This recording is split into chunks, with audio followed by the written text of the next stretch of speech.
Bienvenue sur Prépare-toi. Aujourd'hui, séance numéro 5 de physique-chimie.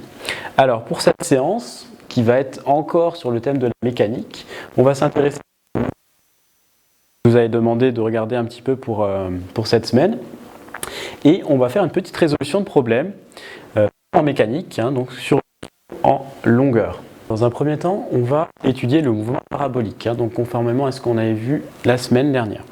Alors, je vous avais demandé de déterminer donc, les équations horaires du mouvement ainsi que l'équation de la trajectoire. Donc, pour vous rappeler un petit peu ce qu'on avait défini la semaine dernière, donc c'est ici en fait on va avoir une balle, donc on va noter par dont on va par un point M, donc qui va être V0, qui fait un angle. Donc, on va définir comme système. Donc ici la balle, donc grand M de masse petit m.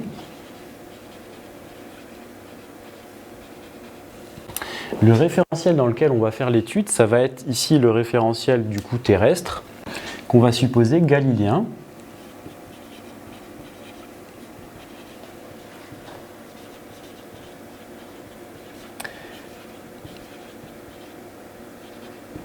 Et le repère qu'on va utiliser, ça va être un repère du coup qui va être composé donc d'une origine et de deux axes.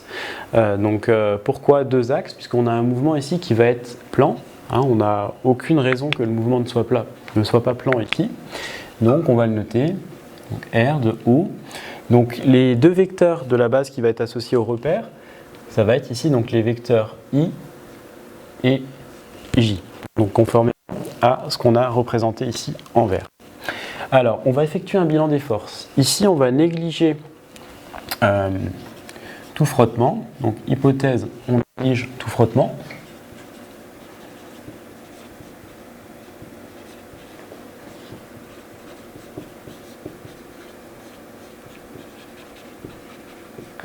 Et donc, la seule force qu'on va devoir considérer qui va s'appliquer à la balle qu'on va lancer, c'est son poids.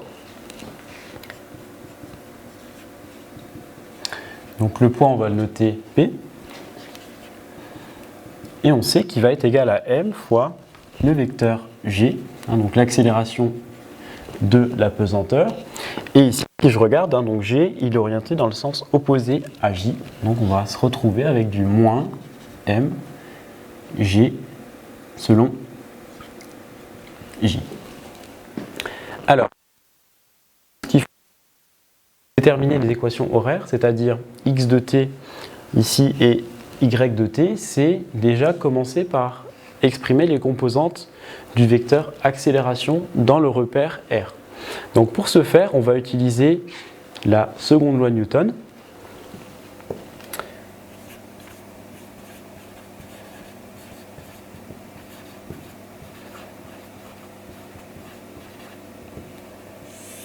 Donc, autrement dit, ce qu'on appelle le principe fondamental de la dynamique. Alors, qu'est-ce qu'elle vous dit, la seconde loi de Newton? Elle vous dit que le produit de la masse par l'accélération va être égal à la somme des différentes forces qui vont s'appliquer à notre objet. Ici, l'objet, donc c'est la balle de masse m, et la seule force qui s'applique à cet objet, puisqu'on a négligé tout frottement, ça va être son poids. Donc, on va avoir P, à savoir donc moins mj. Maintenant, ce qu'on va pouvoir faire, c'est déterminer le vecteur accélération. Ici, il suffit de diviser les deux côtés par la masse et on obtient A égale moins G, donc selon le vecteur J. Donc on peut aussi écrire sous cette forme, donc A égale, donc dans le repère O avec les vecteurs I et J. Donc selon le vecteur I, on a ici pas de composante de l'accélération et on va avoir moins G selon le vecteur J. Ensuite, par interaction,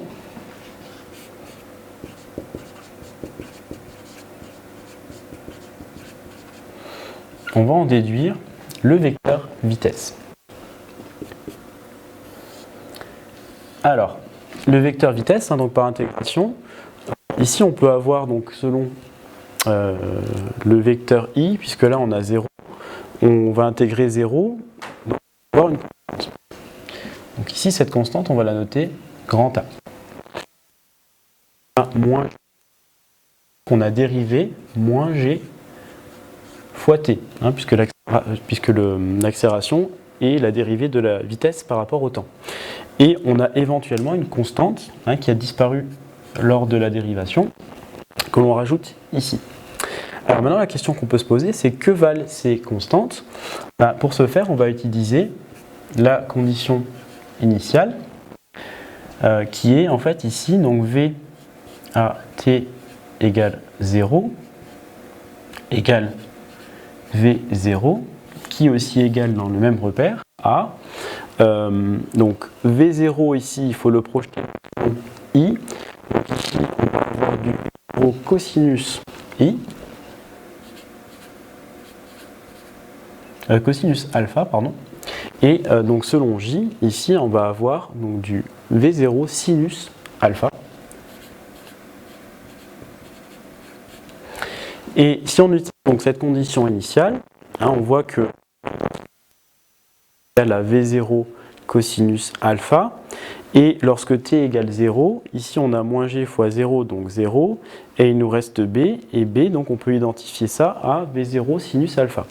Donc ça nous fait v0 cosinus alpha, et ici donc moins g fois t plus b, donc plus v0 sinus alpha. Hein, donc ça, c'est pour le vecteur vitesse dans le repère OI.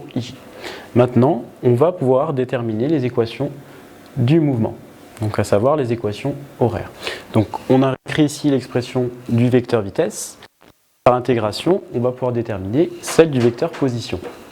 Alors, c'est pareil, donc celle du vecteur position, on va intégrer chaque composante. Donc ici, v0 cosinus alpha, donc il y a une constante vis-à-vis du temps. Donc on va finalement obtenir ici donc v0 cosinus alpha fois t.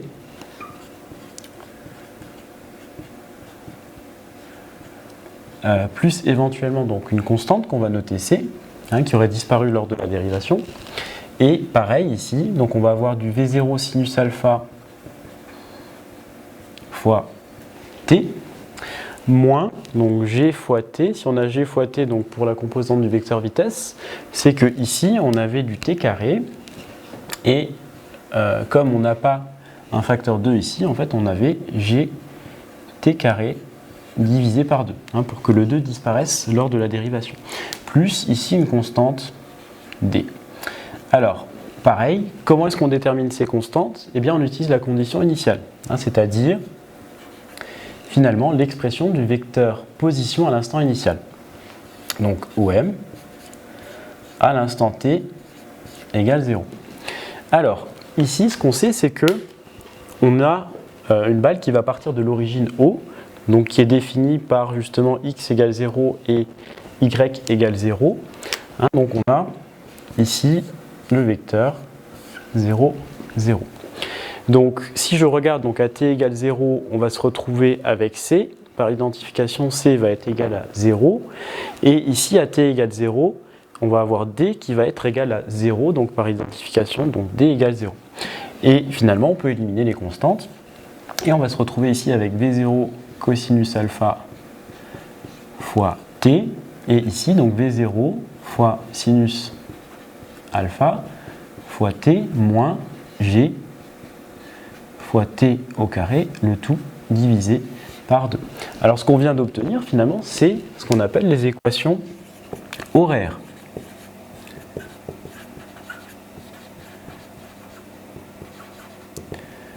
Donc ici on va avoir pour la première composante finalement x de t qui va être égal à v0 fois cosinus alpha fois t, et la deuxième, donc ça va être y de t égale v0 donc fois sinus de alpha fois t moins g fois t au carré, le tout divisé par 2. Maintenant qu'on a, trouvé les équations horaires, on va s'intéresser à l'équation de la trajectoire que l'on va obtenir à partir des équations horaires. L'équation de la trajectoire, finalement, qu'est-ce que c'est? C'est tout simplement l'équation, la relation donc y en fonction de x. Alors comment est-ce qu'on va obtenir cette relation? La première étape, vous voyez que y dépend de t, on doit éliminer t. Et l'idée, c'est d'exprimer t en fonction de x. Donc dans ce cas-là, ce qui est bien, c'est qu'on va pouvoir utiliser la première relation. Donc on va noter 1 et exprimer à partir de la relation 1 t en fonction de x et remplacer ensuite x dans la relation 2 pour obtenir y en fonction de x. Alors, à partir de la première relation, on va exprimer t en fonction de x, donc isoler t, et on obtient t ici en divisant des deux côtés par v0. Donc ici on va avoir une simplification qui va se faire, on aura t fois 1, et de l'autre côté on aura x. Donc là, par souci de justement pas trop charger la relation, je vais enlever la dépendance en t, mais il faut garder à l'esprit que x dépend de t. Donc x divisé par v0 fois cosinus alpha. Maintenant, deuxième étape, on va remplacer t par son expression en fonction de x dans la deuxième relation. Et on va obtenir donc y en fonction de x qui vaut v0 fois sinus alpha fois x divisé par v0 sur cos alpha.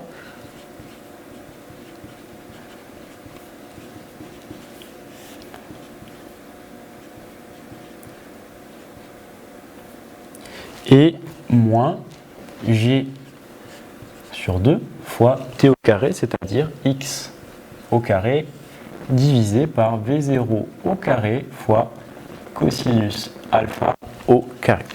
Alors, ici, ce qu'on remarque, c'est que les v0 vont se simplifier, et ici va nous rester donc sinus alpha sur cosinus alpha, et là vous reconnaissez l'expression de la tangente. Donc on obtient y de x égale tangente de alpha fois x. Et donc ici, on va avoir moins g sur 2 fois v0 au carré fois cosinus carré de alpha fois x au carré. Et là, on vient d'obtenir l'équation de la trajectoire qu'on cherchait à avoir. Donc ça, c'est vraiment quelque chose de classique qu'il faut que vous sachiez faire sans hésiter. Donc voilà pour le mouvement parabolique. Donc on a vu donc les équations horaires ici et l'équation de la trajectoire. Maintenant, on va s'intéresser à une petite résolution de problème qui concerne le saut en longueur. Donc il faut savoir que le saut en longueur, c'est vraiment quelque chose qui est assez particulier. Donc il y a eu de nombreux records qui ont été battus et certains vraiment en peu de temps. Et donc le record, vous voyez, de Mike Powell en 91, par contre, lui, il semble assez indétrônable, puisque ça fait donc un certain nombre d'années qu'il a été établi, et ce record est d'une distance de 8,95 m. Alors la question qu'on peut se poser, c'est essayer d'estimer la vitesse de Mike Powell au moment du saut. Donc pour vous laisser le temps de réfléchir à ça, à déjà essayer de voir un petit peu quelles sont les données qu'on a, quelles sont les pistes et qu'est-ce qu'on va pouvoir utiliser pour essayer d'estimer cette vitesse. Je vous laisse un petit peu de temps et mettre la vidéo du coup en pause. Pour attaquer la résolution de problème, il faut se demander quelles sont les données dont on dispose. Alors ici, la seule donnée qui semble vraiment pertinente, c'est la distance. La distance du saut, on vous dit que c'est 8,95 m.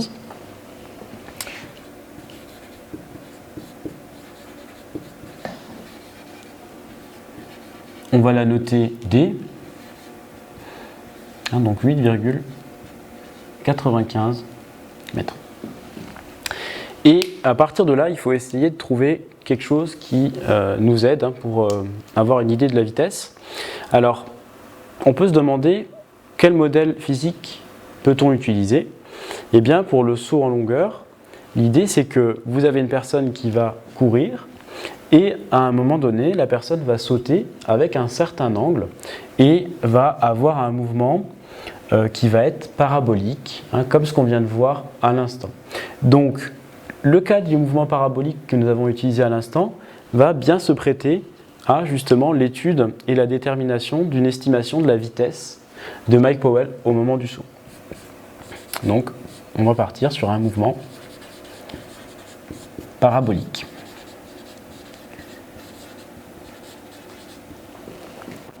L'idée, c'est essayer de déterminer l'expression de la distance parcourue par Mike Powell lors de son saut. Alors, on va essayer de déterminer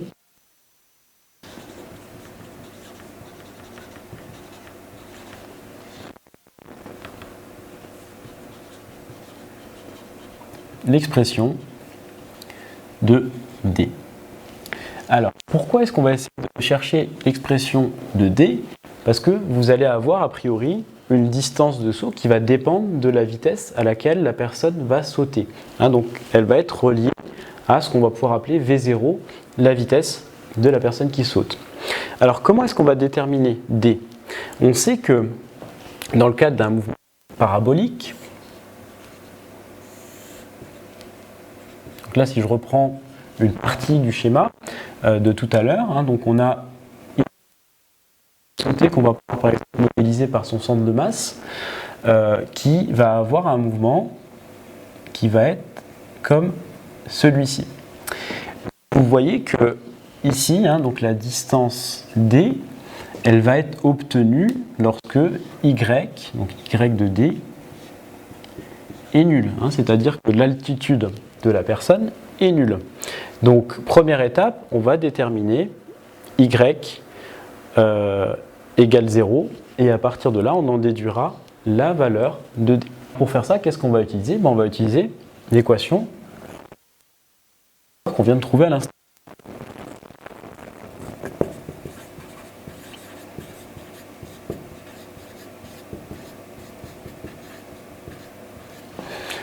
Avec, du coup, x égale d. L'équation de la trajectoire lorsque x égale d, donc c'est y de d. Donc on sait en plus que ça va être nul. Hein. Donc vous allez obtenir, donc vous prenez la même équation que l'équation de la trajectoire précédemment obtenue et vous remplacez x par d.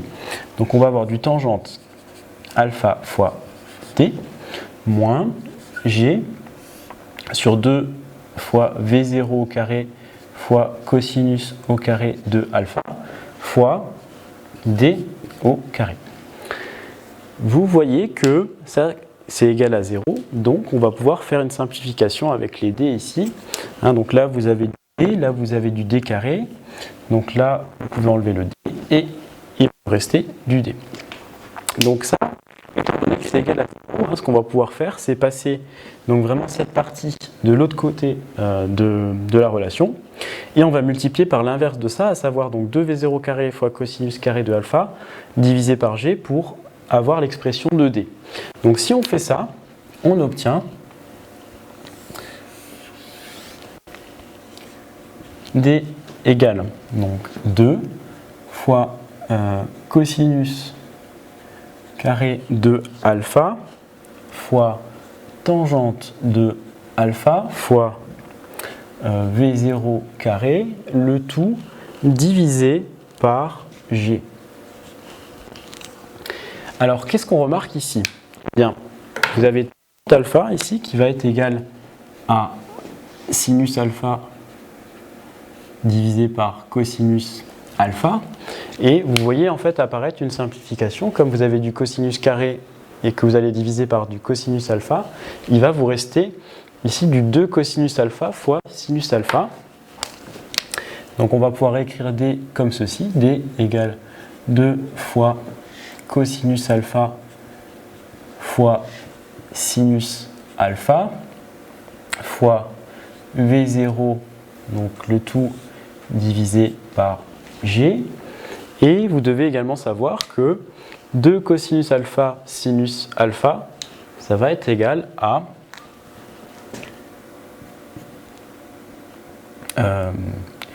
donc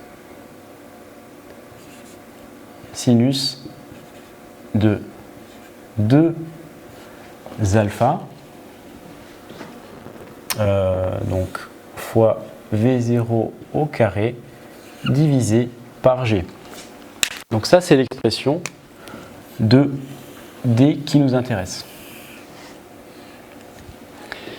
On reprend l'expression de D qu'on vient de trouver et on peut se poser la question, parce que finalement on n'a pas la donnée, quel est l'angle alpha initial du saut? Alors ici, comme on n'a pas la donnée, ce qu'on va faire, c'est qu'on va supposer que la distance D, c'est la plus grande possible, et pour une vitesse V0 donnée, l'angle qui va justement maximiser cette distance, c'est l'angle qui vous donne sinus de 2 alpha égale 1. On sait que lorsque 2 alpha ici est égal à pi sur 2, eh bien on va avoir le sinus de 2 alpha qui va être égal à 1. Donc si 2 alpha est égal à pi sur 2, ça veut dire que l'angle qui maximise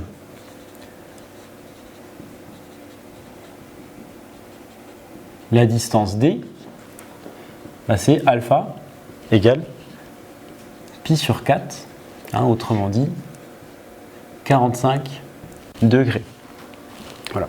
Il se trouve que c'est également l'angle que vont avoir les crapauds lorsqu'ils vont effectuer un saut, et on voit qu'en fait c'est assez important et ça se comprend bien que ce soit un angle qui soit naturel, puisque finalement la distance à laquelle ils vont sauter va être plus élevée lorsque alpha est égal à 45 degrés.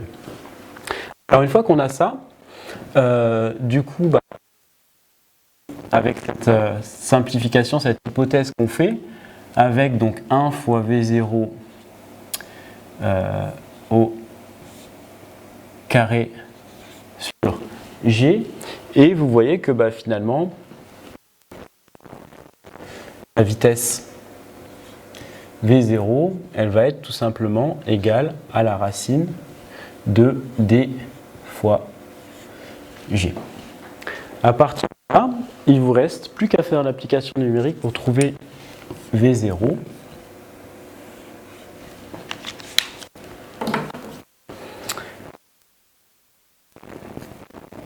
V0 va être égal, on va faire l'application numérique, à la racine donc de D, donc 8,95 fois 9,81. Et si vous faites ça, vous trouvez 9,37 mètres par seconde. Donc ça, c'est la vitesse norme de saut de... Alors, on peut se poser la question finalement, puisqu'on a un petit peu de temps et qu'on peut rechercher du coup des choses sur internet assez facilement, quelle est la vitesse réelle des personnes qui sautent? Alors ce qu'on trouve, c'est qu'on trouve effectivement des vitesses qui sont aux alentours de 10 mètres par seconde. Pour la semaine prochaine, un petit travail à faire, une petite résolution de problème encore. Cette fois, cette résolution de problème, elle va porter sur le rayon de la Terre. Alors, on vous donne ici une image de la Terre. Donc on vous dit que le décalage horaire entre la France et le Japon est de 8 heures.